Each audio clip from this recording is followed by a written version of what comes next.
Kun said at a recent dialogue that the wages of low-income workers over the past 10 years, that it has increased by 30%.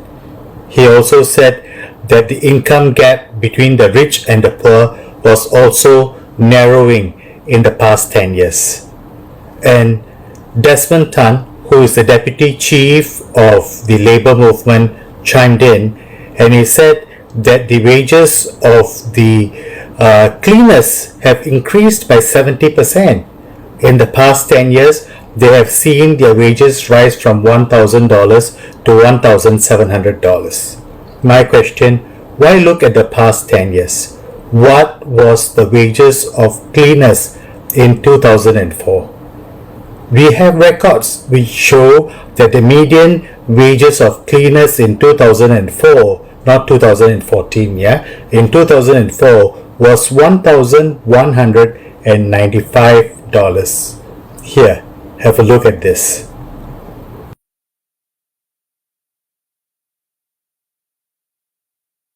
So we see that in 2004, the median wage of cleaners was $1,195. But what happened in the next 10 years? Why did the cleaner's salary drop from $1,195 in 2004 to $1,000 in 2014? $195 drop may mean nothing for a fair number of people, but for the lower income workers, to almost $200 means the world to them, right? To get the answer for this, we need to look at the National Day rally speech by our former Prime Minister, Mr. Hsien Loong, made in 2004. In that speech, he referred to a plan by Lim Swee Say, who was our former Labour Movement chief, where he wanted to create this 1,000 by 1,000 project, where he wanted to pay $1,000 for 1,000 cleaners under his cheaper, better, faster program. Don't just take my words for it. Look at the part of his National Day speech. It makes sense. So he says 1,000 times 1,000. 1,000 jobs for $1,000 per job. Let's create these 1,000 jobs for a start. 1,000 by 1,000. He's got about 500 or 600. So, what's the result of Lim Swee Say's cheaper, faster, better policy initiative? In 2005, most of our cleaners were in the 20s and the 30s and the 40s. A few of them were in the 50s. Don't just take my word for it. Look at the figures here.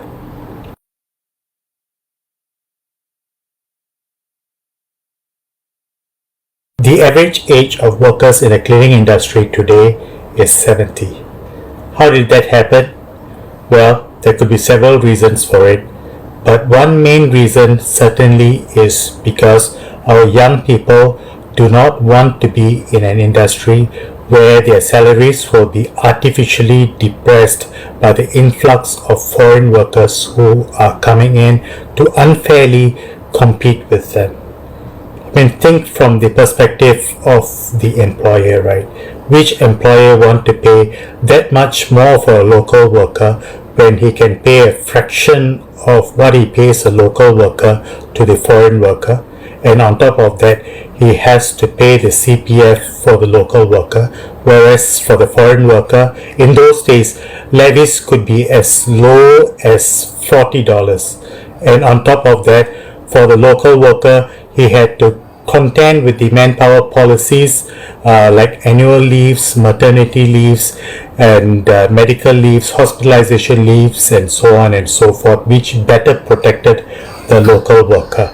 So, as a result, the local workers were penalized, and lesser and lesser young people started working in the cleaning industry, and more older workers came onto the industry, not mainly by choice, but because they had fewer options because of age discrimination. We did not have TAFAP at that time, right? So today our the average age of cleaners is 70, and it did not happen by accident. It happened because of the cheaper, faster, better policy of the union chief at that point in time. So much so that in 2007 we are already seeing a drop in the cleaner's salary. Remember, in 2004 the median salary for a cleaner was $1,195, right? And by 2007, in his National Day rally speech, our former Prime Minister, Mr. Hsien Loong, talked about a 91-year-old woman who worked as a cleaner in the wet market, earning $800. The Prime Minister said that she was very resilient and she helped out the other stall holders and earned a bit more than the $800 that she was earning as a worker. Well, don't take my words for it. Look at what the Prime Minister had to say in his National Day rally speech. Madam Hsien Loong. How old is she? She's 91. She's still working as a cleaner in Red Hill Market. How did she get the job? She was friends with the hawkers. Hawkers introduced her to the cleaning contractor. So courtesy of NTUC's job redesign program, proper equipment, trolleys, garments and so on, so she's productive. So she told us, she says, she didn't tell me this, she told Sam Tan this. She says, officially she earns $800, but actually she moonlights a little bit. Helping out hawkers cut vegetables, jaga the store. While praising the resilience of the 91-year-old woman, our former Prime Minister, Mr. Hsien Loong, didn't seem to think why a 91-year-old woman needed to work as a cleaner in the wet market. He didn't seem to wonder why she needed to supplement the $800 she was getting as a cleaner by cutting vegetables for the other stall holders that were there. As they say, there are no windows in the ivory tower. It's like someone saying, well, everybody has a car. We have two. My wife drives one, I drive one. We both are professionals. We need to travel. The car you drive and stuff, Well, everybody has a car. How many cars you have? I have two. My wife drives one, I drive one. We're both professionals. We need to travel. The fact is, although cleaners may be earning $1,700 today, many of them are still going hungry. Many of them cannot have 3 square meals a day.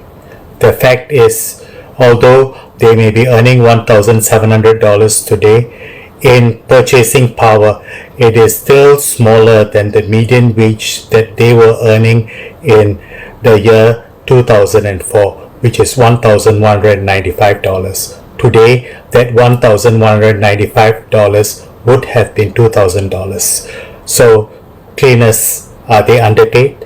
What do you think? Let me know.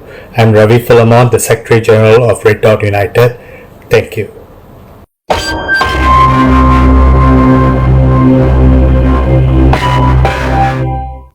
I totally agree with you. I do not like to see seniors having to work unless they wanted to.